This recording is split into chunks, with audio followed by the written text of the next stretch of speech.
যাতে করে তারা তাদের শস্য পেয়ে যায় আর হ্যানলিরা তাদের কাছ থেকে প্রতিশোধ নিয়ে নেবে।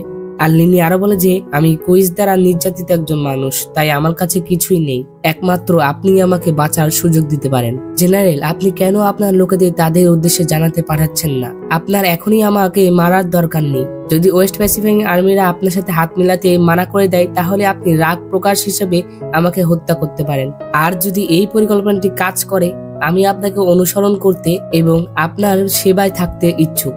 তো এরপরে হ্যানলি তাকে বন্দি করতে বলে। তো এরপরে আমরা পেইওয়ানকে দেখতে পাই। সে যখন ওয়াংঝুতে ছিল তখন সেখানে তাওজি আসে কুই সেনাবাহিনীর পক্ষ থেকে। সে এসে পেইওয়ানকে বলছিল যে কুই আর্মিদের পক্ষ থেকে উপহার হিসাবে আপনি রাজকীয় নাতির হদিস নিন। আমাদের কমান্ডার এবং রাজকীয় নাতির একটি ভালো সম্পর্ক আছে আর রাজকীয় নাতিকে হ্যানলির প্রাসাদে বন্দি রাখা হয়েছে আর তাকে বাঁচাতে আমাদের কুই আর্মি আপনাদের সাহায্য করবে। তো সে যখন কথা বলছিল তখনই সেখানে বাউ চলে আসে আর সে এসেছিল হ্যানলির পক্ষ থেকে তাদেরকে সম্মান জানাতে। তো এরপরে আমরা হ্যানলিকে দেখতে পাই, সে লিনিকে ডেকেছিল তার সাথে কথা বলার জন্য। সেই লিনিকে বলে যে আশ্চর্যভাবে ওয়েস্ট প্যাসিফিক আর্মিরা তাদের সাথে হাত মেলাতে রাজি হয়ে গেছে, কিন্তু তার একটি মেয়াদ আছে।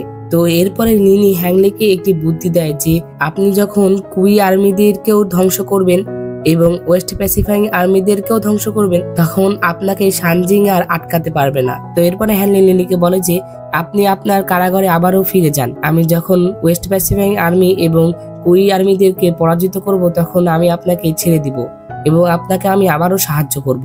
তো এরপরে আমরা কুইলিন এবং ইংকে দেখতে পাই। কুইলিন ইংকে বলছিল যে তোমার মায়ের দেওয়া হেয়ার পিনটি হারিয়ে যাওয়ায় তুমি হয়তোবা অনেক মন খারাপ করেছো, তাই তোমার জন্য আমি আরো একটি নতুন হেয়ার পিন নিয়ে এসেছি। এটি দেখতে হুবহু তোমার মায়ের দেওয়া হেয়ার পিনের মতোই। তো এরপরে আমরা দেখতে পাই যে কুইদের আর্মি এবং ওয়েস্ট প্যাসিফিক আর্মি তারা একসাথে হ্যানলির ওপরে আক্রমণ করে দেয় লিনিকে বাঁচানোর জন্য। আর এরপরে আমরা কাউন্সিলরকে দেখতে পাই, সে লিনির সাথে কথা বলার জন্য এসেছিল।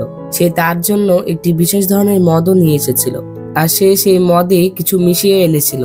তো এরপর আমরা দেখি যে তারা যখন কথা বলছিল তখনই হঠাৎ করেই কাউন্সিলরের মুখ দিয়ে রক্ত বের হয়। তার মানে লিনি টেকনিক করে তাকেই সেটি খাইয়ে দিয়েছিল।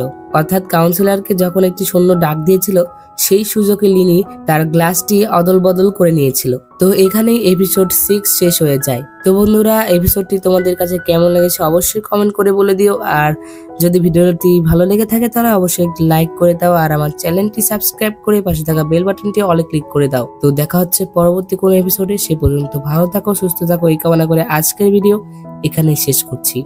আল্লাহ হাফেজ।